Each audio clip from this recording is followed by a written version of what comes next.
ऋषिकेश की वो शांत खूबसूरत वादियां, कौन सोच सकता था कि उन्हीं पहाड़ियों के बीच एक ऐसा राज दफन है। एक 19 साल की लड़की की हत्या जिसने सत्ता, सिस्टम और एक ऐसे गहरे षड्यंत्र को बेनकाब कर दिया जिसके सवाल आज भी हवा में तैर रहे हैं।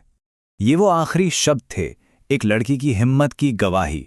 अंकिता भंडारी, जिसे एक ताकतवर बेनाम वीआईपी को स्पेशल सर्विस देने से मना करने की कीमत अपनी जान देकर चुकानी पड़ी। तो आखिर हुआ क्या था? क्यों एक रिसेप्शनिस्ट की जान ले ली गई? ये समझने के लिए हमें वनंतरा रिजॉर्ट में अंकिता के उन आखिरी खौफनाक दिनों में वापस चलना होगा। और इसकी पूरी कहानी हमें मिलती है खुद अंकिता के भेजे हुए मैसेजेस से। देखिए सब कुछ कितनी तेजी से हुआ। 17 सितंबर को वो अपने दोस्त को उस वीआईपी गेस्ट के बारे में बताती है।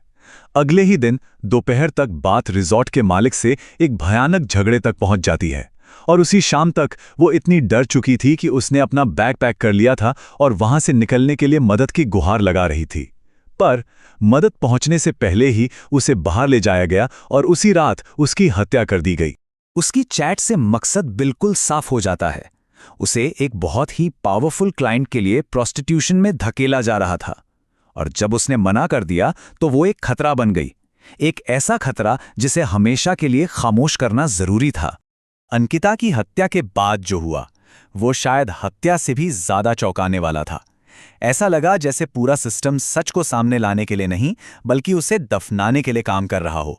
एक एक करके देखते हैं ये कैसे हुआ। सोचिए उस पिता के बारे में। वो एक पुलिस स्टेशन से दूसरे पुलिस स्टेशन के चक्कर काटता रहा। पौड़ी, मुनि की रेती, ऋषिकेश, लक्ष्मण झूला, हर जगह से उसे लौटा दिया गया। उसे एक ऐसे ब्यूरोक्रेटिक जाल में फंसा दिया गया जो जानबूझकर उसे थका रहा था, उसे रोक रहा था। और इस देरी की सबसे बड़ी वजह था पटवारी वैभव प्रताप। पता क्या हुआ? कहा जाता है कि वो आरोपी का करीबी था। उसने आरोपियों के हक में एक गुमराह करने वाली रिपोर्ट फाइल की और फिर छुट्टी पर चला गया। इस एक हरकत ने जांच के सबसे कीमती शुरुआती घंटों को बर्बाद कर दिया। और ठीक जब लग रहा था कि अब जांच शुरू होगी, क्राइम सीन को ही मिटा दिया गया। इसे न्याय का नाम दिया गया, लेकिन कई कानूनी जानकार इसे सबूतों को मिटाने की एक सोची समझी साजिश कहते हैं। वो कमरा जहां शायद सारी साजिश रची गई थी, जहां से डीएनए, फिंगरप्रिंट्स जैसे क्रूशियल सबूत मिल सकते थे, उसे पूरी तरह से मलबे में बदल दिया गया। और तो और बाद में रिजॉर्ट की फैक्ट्री में आग लग गई, जिससे सीसीटीवी सर्वर भी जलकर खाक हो गए। तो ये दो नाम इस पूरी लीपापोती की कहानी के दो अहम किरदार हैं। एक जिसने कानूनी कार्रवाई में देरी की और दूसरा जिसने भौतिक सबूतों को ही खत्म कर दिया। मई 2025 में हत्यारों को उम्र कैद की सजा तो हो गई, लेकिन ये हमेशा से लगता रहा कि असली खिलाड़ी पर्दे के पीछे है और सिर्फ मोहरों की बलि दी गई है। और फिर जब लग रहा था कि केस बंद हो चुका है, एक ऐसी आवाज सामने आई जिसने इस पूरे रहस्य को एक नया और भी ज्यादा डरावना मोड़ दे दिया।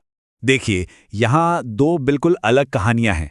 ऑफिशियल इन्वेस्टिगेशन कहती है कि वीआईपी एक साधारण जमीन का डीलर था, लेकिन एक विसिल ब्लोअर ने कुछ ऑडियो टेप जारी किए जिसमें दावा किया गया कि असली वीआईपी का कोड नेम गट्टू था, और ये नाम सीधे सीधे राजनीति के गलियारों के एक बहुत बड़े चेहरे की तरफ इशारा कर रहा था।